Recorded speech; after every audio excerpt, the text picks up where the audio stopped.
When you started the THC Girls, did it happen organically, your identity to the market, or were you very intentional with the way that you guys moved? It happened super organically. I actually was, I'm just like 19 years old, 20 years old, and my friend was like, "Hey, you want to work in a indoor garden?" And I was like, "What is that?" And it just started to legalize in Colorado. And I was like, "Okay," so I'm just sitting there trimming, going at it, and I was good at it. So I got pulled into the grow, and then soon enough, I got a key, and soon enough, I was doing this for different houses and warehouses and all these different places. And I was just turning 21-ish, going to the clubs and all these things. And naturally, I always have built community, but I've always thrown parties and just been the one to kind of get my neighborhood out, let's go build a fort and let's go make some ramps, whatever. So yeah, it was very organic that as I became an adult, I just put two and two together. I would go out to the clubs and they were like, "Hey, come back, bring all your friends, and we'll take care of you." And I didn't understand what that meant, right? I was like, "What? You're gonna take care? What does that mean? You're gonna give me bottles? You're gonna do this? You're gonna like hook me up?" And so I started realizing, oh shit, this is valuable, right? Like I have power in bringing all these people places. So as I was working in the cultivation side, I also got to listen to everybody talking about, oh, I can't sell product, and oh, we have so much inventory, I can't sell, we don't have a way to market it, and this and that. I'm like, that is so silly. I was like, who has a problem selling product? And so I was like, man, we'll have everybody smoking this. Like, let me put it out there like that. So since I was growing at all these different places, I had a lot of good relationships with the owners and the operators, especially for these small mom and pops places.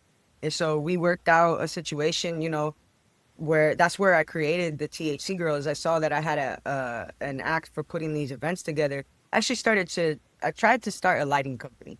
And Yeah. in order to sell the lights, I needed to promote it, right? So boom, we started throwing parties to promote it, and I realized that that's what the value was. All these brands, they didn't have anywhere to put their marketing dollars, right? And I was really good at bringing them people that smoke and consume. So I just started presenting that opportunity early on and doing Hood Lab. I don't know if you're familiar with Hood Lab and Adam. Yeah, shoot, 2014 is when I started doing the parties and stuff. So it organically happened. It just kind of, I just was trying to pay attention and understand it. And as that took place, the shift in the markets just boomed, right? So we were everywhere. Every dispensary I worked for, I would hire a team of girls. We'd be all branded. We go give out coupons. We talk about the product, and it just kind of led me into different grows and operations. And meanwhile, I was doing that. I was working in the cultivation. I got recruited in 2017 to go out to Oregon. And so I was able to really go out there and revamp the whole footprint out there. Being from Florida, I was already kind of doing that and traveling and stuff like that. So it amplified and everything organically has happened.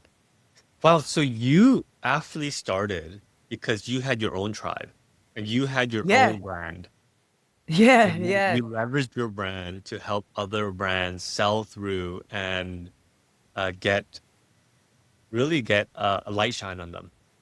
Yeah, I mean, I would, I'd have all this product and stuff because I'm a customer, right? And I would have people leave reviews. Yo, you leave the legal review. I work with legal. This is legal product. Blah blah blah. It's recreation. We're all 21. This is where I work. This is good, right? Reviews. And so just organically being out there as a voice, it really, really helped these places position themselves because a lot of people couldn't see, they're in industrial places that are hidden and you can't advertise. So it was a struggle at first for those shops. Wow, so I had no idea that that's kind of how you started. That's amazing, really. Yeah, And yeah. it's so true too, because you mentioned being authentic and finding your strengths, Yeah. right? Where are you from? What are your strengths? You have to be authentic. People see through bullshit like Yeah. People could right tell, away. and it's too hard. It's hard enough as is. Why do you want to go against the grain? Just go join your tribe. You know what I mean? Support your So, people. so how did your business evolve? You leveraged your tribe, really. And then what was Oh, next with these brands? yeah. So as far as really from there, when I got recruited in 2017, I went out to Oregon. You know, Oregonians, they don't take out-of-staters lightly, right? They looked at us like we were from California, basically. And I don't know if you know about the Pacific Northwest, but Yeah. they're like, so it was interesting because at first, you know, we also had these huge investors from the East Coast come in, swoop us up all from Colorado, bring us all there. They were, you know, huffing and puffing and woofing, which did not help our situation at all, being that we were from outside of the state. And so, at right as I got there, early stages, we were still building, breaking ground. I mentioned Sanja Ganja, who is my director of marketing. We've been tag teaming projects across the nation forever, inside and outside of the nation, actually now. So we were working out together in Colorado, and she was supporting me just 100%. I was supporting her. We didn't know what was going on, but we were just supporting each other because we were both in like the nightlife, entertainment, and promotion space. So we would promote each other's events. When I got recruited and I went out to Oregon, I was the director of cultivation. I told him about Sanja, so we were able to bring Sanja out there. So it was the COO who recruited me, and then I was able to recruit Sanja. And so we went out there with like our little pack, and right away we started recruiting THC girls. And brand ambassadors, which now brand ambassadors and girls and all those things are heavy in the THC, space. However, it was kind of frowned upon in a sense because it's like it was so risque and taboo already that now there's girls and what do they do? But everything was really important to me as far as branding education and knowing what being productive potheads and still being fun and cool, but still always business, right? So we started recruiting all the quote unquote popular girls in Oregon, and we just started blowing up fast and throwing events and participating, giving industry events just like we were doing in Denver together. We brought that to Oregon Industry Night, and so early stages, Respect My Region was there. We worked with a lot of early brands in the Oregon market and just throwing community events, supporting all the vendors and the people that we wanted to work with, and leveraging the THC girls really gave us that access when it was one of the toughest times in Oregon to even move product. And so it was a fun time for sure. We had a Oh, wow. 35,000 square foot greenhouse to play with. So you promoted, you really killed two birds with one stone. You grew Yep. TC Girls and leveraged that to promote the brands that you were working with. Yeah. It all goes hand in hand. I feel like you kind of need one needs the other, right? You know, how did you find hosting events translate post-event sales? What was that connection? It's all about the follow through. It's all about the follow through. You can have great events. You can put the works for everybody, right? And people can take great content and not talk about it the next week. When I started doing the marketing, I realized it was kind of like when you're younger and you go out in high school, you know, you miss 1 week and nobody calls you back. They've moved on to the next group of kids that's Right. wilding out. So I think it's the exact same thing with the follow through, with the invites, with anything, just having that strategic follow through. And again, seeing, hey, what's up, Tommy? I saw you last week. How are we going to connect moving forward? And then having that the framework that you'll follow through. Okay, having those touch points on social media, even right, to where you continue to stay in each other's lives. But when the sale is going to happen, it's going to happen. I don't believe in being so forceful with it, but I do believe in being intentional. It's just like you were saying, on putting intention behind every single thing that you're doing. How did you manage that? Because what goes through my mind is you host an event for thousands of people, you know what I mean? They've all tried X product, and now the follow through happens. Thousands of relationships.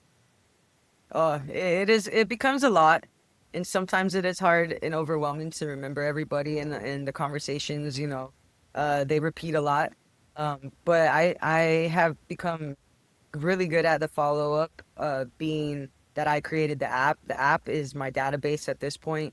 Up until then, I've just collected and been sharp on my CRM. I have thousands and thousands and thousands of contacts from over the years, and I have my system, and I do not follow through that system. When I participate at the event, I look at it as an investment.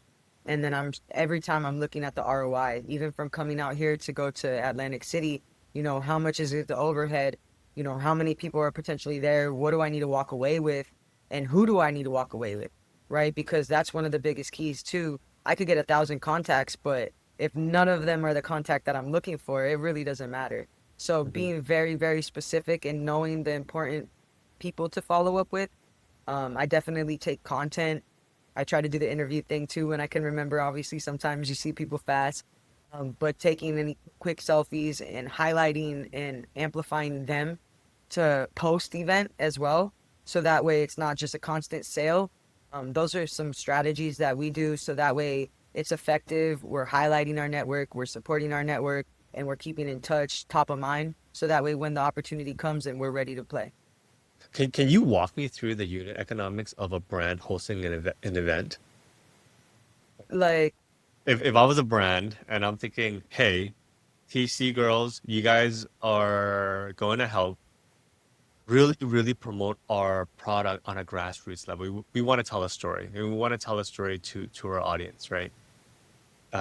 What does that look like? Like, how much should I really spend, and what should I expect on the back end? it if you and it's really depends on the brand too and the positioning and how hard they have to work if they have organic pull or not. But I think that I would say at minimum to really see the results that people desire to see, right? People want, they want these things to happen all quick and easy and fast. Well, if in order to make a decent impact, I believe around $5,000 to $10,000 a month, you should be putting into your marketing, your consumers, your quality and energy and your effort that you're building into your brand. If you have, I also believe that sometimes you could put so much money in and you don't know what's going on, and that, you're exhausting yourself and your energy and not making right decisions. So it really depends on, what's at stake and what's the campaign. But I believe with a good $5,000 to $10,000 budget, you could really see some performance, especially if you have leverage into that space, depending no matter what kind of business or brand. Marketing is very similar across the board. It just depends on the niche and the product, right? And as well as e-commerce is different. I think that this is a more so of like a retail and going into a shop. It becomes a very different battle when it's e-com, especially when now you have such a broad demographic of people that you can target and getting really specific on where you spend that energy. So Mm. it's a puzzle to piece together for any brand. There's not one way, and it takes time. I think it takes 3 to 6 months easily to really see what's working, and only if you're being consistent, right? If you're not being consistent, you're not going to see that performance. You're not going to see the growth that you're wanting to see. You're going to think it's not working, right? So, but yeah, I would say or I'm sorry, 10, 5 to 10, easy. I mean, you should be putting that back into your brand for sure. Easy. That's You hit the nail on the head. It's a 20-mile march, and it's just like business. Business. It's the boring consistency in business I find that makes businesses successful. And the splash one event, you know, that that doesn't really work. Oh. It's No. like, oh, that was cool. Like, cool. So Who are how they again? so what would a 9 month campaign look like, or even a year campaign look like if a brand or a retailer wanted to build a tribe in their community? And what are the early signs of success where, hey, we have something here, we should march forward. It's not ultimately success, money in the bank. That's down the road, but these are the things that we should measure today to know that we're on the right track and we're making the right decisions. I think that obviously sales is easy to track. I think, but sometimes the analytics speak louder than the sales and can also be a good way of projecting, if you are to do this and amplify it, what that would look like. I think having those touch points with your customers and that communication and the education and on a small level, again, virtually is great. There's a lot of tools that are virtual and free and very, they can accommodate even a small budget. And what we did in Portland, we were throwing monthly industry events, and that's exactly what I think any brand really should be doing if they really want to capture that audience, if they really want to support their vendors in a sense of like a farmer's market type event where you're showcasing, you're educating, you're participating, you're communicating, and providing that community experience. That's going to be where you see that long term play being very, very successful. Mm. If somebody wanted to host an event and wanted to bring in partners and really spread the love, but also keep the cost down, what should their approach be? Like, what are the potential partners that they're not even thinking about that could be part of this move?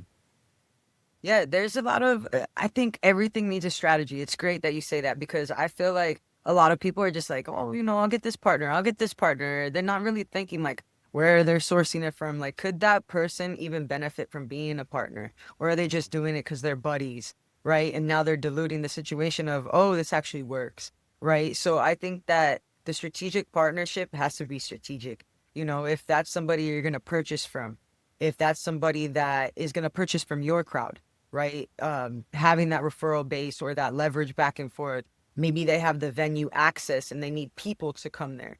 I used to do that a lot early on, being that we have this big network. I didn't want to come out of pocket for a huge venue. They didn't want to come out of pocket for a huge marketing team. So we meet in the middle and create a relationship that makes sense. So if the relationship makes sense, people will do it.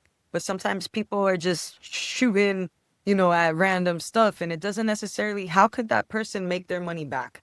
Right? How can this make sense? And if they're just doing it to support, that's fine. That's cool too that people want to support. But at the end of the day, where's my money? The ROI is super important. And then it's not everything dollar for dollar, but it has to physically make sense in order for a brand to say, yeah, I want to participate. It's worth my time. Right? Yeah, So and your way ensures a long-lasting partnership. correct. Yeah. I don't want to quick flip. I don't want to, chase a billion relationships. I want to find the right people that when we do things, it pops, it Mhm. converts, it does the things that we need. So that's what I shoot for every time when I'm building a partnership or putting any kind of events together for a client. What are some events that you found work really well? If I was struggling today as a brand, I have a small tribe, for example, but I'm having a hard time bringing people in and getting people really excited about what we have to offer. Where do I start? What should my thought process be? What can you leverage? People like giveaways, people like good times, free stuff. If you're trying to do something in person, I think if you're basically gonna do the labor, right? Everybody wants a good scenario and a good situation, but nobody wants to run around and do it. So if you're at that point, then sign up and do the legwork because a lot of people will pour into you. They just don't want to also have to do the work, right? And so if you could find those partners that have those capabilities and you know that you can create a conversion for them, then go to work, right? I think that once you're in a scenario, you can hire that service out, a project manager, whatever that might look like. But I think that there's a huge void to fill. That way you can get into the space or into that role. That's a really good point. That is so true. Yeah, thank you. Yeah, no, that is so true because it's like your point with meeting in the middle, right? What do you have to offer? That's number Yeah, one. So what is it that you have to offer? That's number one. And meet in the middle, and I'm sure that somebody else has something that can offer that needs, what you're offering. yeah. It's been very successful for me as I travel state to state, knowing that we have that reach, that exposure and connecting. Sometimes the trade isn't as beneficial or doesn't always work out. But again, if that conversion's there for both parties and then there's opportunity to work together, then that's where that leverage starts to be very, very important, sometimes more important than money. You mentioned something that I think is very foreign to a lot of people is how intentional and what is the game plan post party or post event? Because the event itself is just an event, you know, Just like, like yeah. particularly with a trade show, the work happens before the trade show and the work happens after the trade show. The trade show is 3 days, you know, the event is one night. What happens afterwards? What is your game plan? And you probably have things really dialed in uh, to a science on making sure that the event was worth it. Yes, I do. I have gotten very well good at that. So prior to the event, I am posting my attendance. I'm blasting travel notices that I'm gonna be in that state. If there's other ancillary things that are going on, especially alerting my network. Hey, I'm going to your city. What is there to do? And leveraging those existing relationships to say, if someone's like, hey, I got a podcast to plug you into. There's an event. Oh, we can have you host here. And that's pretty much what happens when I do those things prior to the event. On social media, like last night, I made a post saying, hey, these are the three things to do at the event. I'm going to NECAN. My team's meeting me there. If you're going, tap in. I posted on my app. I posted in the group chats. So I'm very proactive before I even step foot towards the event. It's very, very important. I'm going and following all of the speakers, all of the brands, all the logos, anybody that's important during any of the after parties, pre-parties, RSVPing for all that kind of stuff. That's all prior to the event. Once it's the day of the event, I'm making sure I know who I want to talk to. I'm making sure I have all my equipment and my tools, and I'm making sure to remind myself constantly. Even if I get tired, I'm here to take content. I'm here to connect. I'm very zoned in to what I need to do at that moment. And then once the event's over, you go back home and everybody forgets to reach out, follow up, and they don't even know what they need to follow up because they didn't take any notes. So when I'm at the events, I take the business card or whatever I'm doing. If they don't have a business card, we're following them. I screenshot it or I text message them our picture and I say, hey, this is Krysta. Let's connect about this week.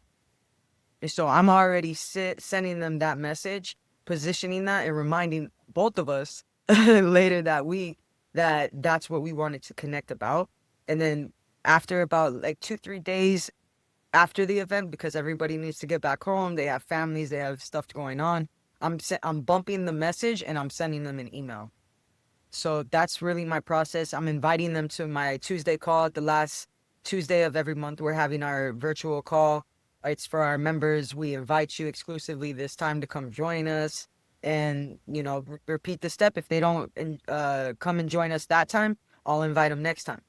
So yeah, it's a routine I stay on. You know that you're a professional. That Thank at you. professional level, and I feel as though a lot of entrepreneurs, when you start a business or when you're trying to create, if you're a creator, the back of my mind, I always think to myself, Tommy, are you a professional today? How professional are you today? Because there's levels to this game, right? There's the Kobe Bryants of 100%. the world. That's the Mount Rushmore of being a professional. And there's the Vince Carters of the world where he's a professional too, but he's not Kobe's level, right? Yeah, yeah. Uh, yeah, what you laid out is just a science.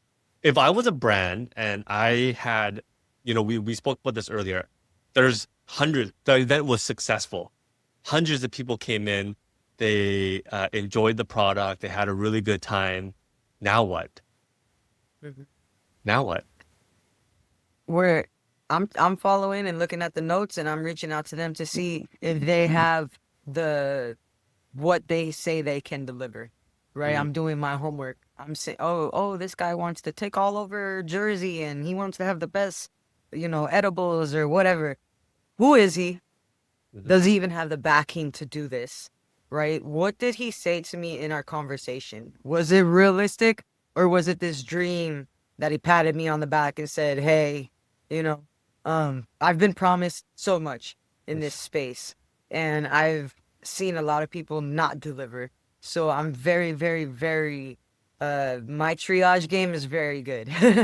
I'm looking and I'm doing some digging and I'm seeing like, is this person even worth my time? Before I really heavily go ham. A lot of people are like, yo, let's do this. Oh, I want you to start a company with me to do this and that. And it's become a situation where it happens more often than not. So really looking into them and seeing, are they worth my time? Where am I focused at? Is this something that, hey, I should back off of some of my leads, right? This is going to happen, right? And if this is happening, I need to prioritize it. So it just really depends. But that's what I'm doing post event on my own. Just really focused on seeing who can follow through and who we can deliver for. That's amazing.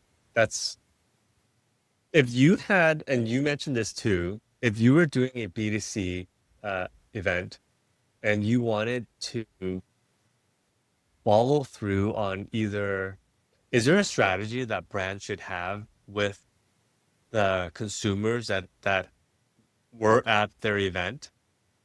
What's the strategy to collect everybody's? Because I'm thinking through, I'm like, okay, well, you have to, one, you have to collect everybody's contact. Two, you want to make sure that they've experienced your product.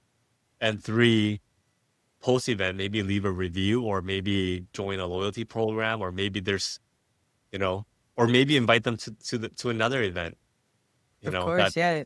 that our one of our partners is promoting. Yeah, and giving them some leverage, right?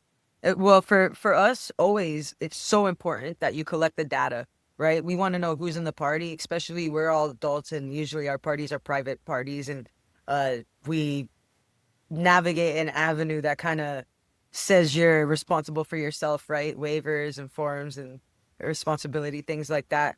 I've been able to now maneuver that all through my app. So when we actually have parties, you show you're highly connected, you're part of our network. That way I already know you have done these things.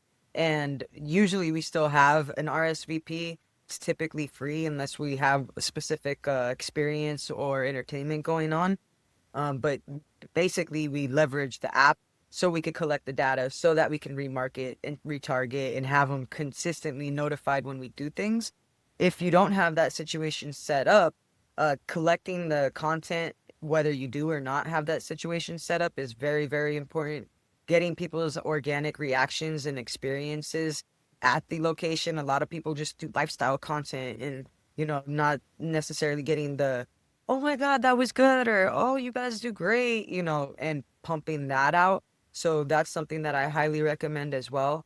And then beyond that, really just depends, especially for the B2C. I think having a special offer and exclusivity for whatever occasion it was, right? If you came to Nikan, you get 50% off this, right? And then that way you can track those conversions. You also can entice them in a specific way. So there's a lot of flexibility and creativity to have these things tracked, but it does take time and energy and effort. And then again, even then, follow through. Once you get that data, right? You still have to follow through and plug in that system.